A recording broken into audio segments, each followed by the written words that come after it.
আমরা Howrah railway station থেকে বেরিয়ে হাওড়া বাস স্ট্যান্ড চলে এলাম। এখান থেকেই আপনি কলকাতা শহরের সব জায়গাকার বাস কিন্তু পেয়ে যাবেন। দুর্ভাগ্যবশত এত বড় একটি বাস স্ট্যান্ড হওয়ার সত্ত্বেও এখানকার পরিস্থিতি দেখেন, মনে হচ্ছে যেন এটা বাস স্ট্যান্ড নয়, আবর্জনা এবং ময়লা ফেলার একটি জায়গা। বাস স্ট্যান্ড থেকে দেখে মনে হচ্ছে সেই ইংরেজরা যেভাবে বানিয়ে দিয়ে গেছে এখনও সেইভাবেই পড়ে রয়েছে। এতে কোনো মেরামতের বা নতুনভাবে প্যাসেঞ্জারের সুবিধার জন্য কোনো কিছুই কিন্তু করা হয়নি।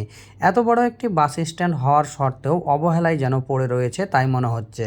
আচ্ছা ভাই, একটা কথা বলেন তো, এর জিম্মেদারিটা কে? বর্তমানে যিনি দায়িত্বে রয়েছেন তিনি, না এর আগে যারা রাজত্ব করে গেছে তারা? কারণ এর আগেও তো অনেক বড় বড় রাজনেতারা এই দেশকে চালিয়ে নিয়ে গেছে, তারাই এই পরিস্থিতির সৃষ্টি করে দিয়ে গেছে এবং নিয়মকানুন বানিয়ে দিয়ে গেছে এবং এরা কিন্তু সেই রাস্তা ধরে এগোচ্ছে। এখানকার পরিস্থিতিটা দেখেন, প্রায় স্বাধীনতা লাভ হওয়া 70 থেকে 78 বছর হয়ে গেল। আমার মনে হয় এই বাস স্ট্যান্ড তারও আগে তৈরি করা হয়েছে, কিন্তু মেরামতের কাজ এবং প্যাসেঞ্জারের সুবিধার খাতিরে কোনো কিন্তু পরিবর্তন করা হয়নি। যত দিন যাচ্ছে ততই যেন গাটারে পরিবর্তন হচ্ছে এবং হাই ড্রেনের পরিবর্তন হচ্ছে এই বাস স্ট্যান্ড। এই ভাইকেই দেখেন, ভাই এখানে রান্না করছে, ওখানেই জল ফেলছে, ওখানেই আবর্জনা ফেলছে। আচ্ছা আরও একটা কথা বলেন তো, এই যে খাবার রান্না করছে এগুলো কি স্বাস্থ্যকর? এগুলো কি মানুষের খাওয়ার যোগ্য? কলকাতা একটি প্রাচীন শহর এবং এটি একটি নামকরা শহর। এটার নাম আপনার লন্ডনে গেলেও আপনি কলকাতা শহরের নাম শুনতে পাবেন। তবুও তার পরিস্থিতি এমন কেন? এর জিম্মেদারিটা কে?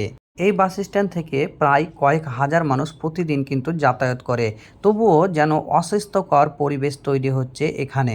আমরা কি সত্যিই কোনোদিন পরিবর্তন হতে পারবো না? যতই দিন যাচ্ছে শহর গ্রাম সবই যেন ময়লা আবর্জনায় ভর্তি হয়ে যাচ্ছে এবং সবই যেন দুর্নীতিতে ভর্তি হয়ে যাচ্ছে। কলকাতা শহর এর আগেও আমি এসেছি, কিন্তু এতটা ভালোভাবে লক্ষ্য করে দেখিনি। এটি একটি অস্বাস্থ্যকর পরিবেশ এবং ময়লা আবর্জনায় গড়ে ওঠা একটি শহর। বিশেষ করে Howrah railway station, Howrah bus stand এবং তার আশেপাশে, শিয়ালদা স্টেশনের আশেপাশে, নীলরতন হসপিটাল আছে সেগুলোর আশেপাশে এরকম অস্বাস্থ্যকর পরিবেশ কিন্তু তৈরি হয়েছে।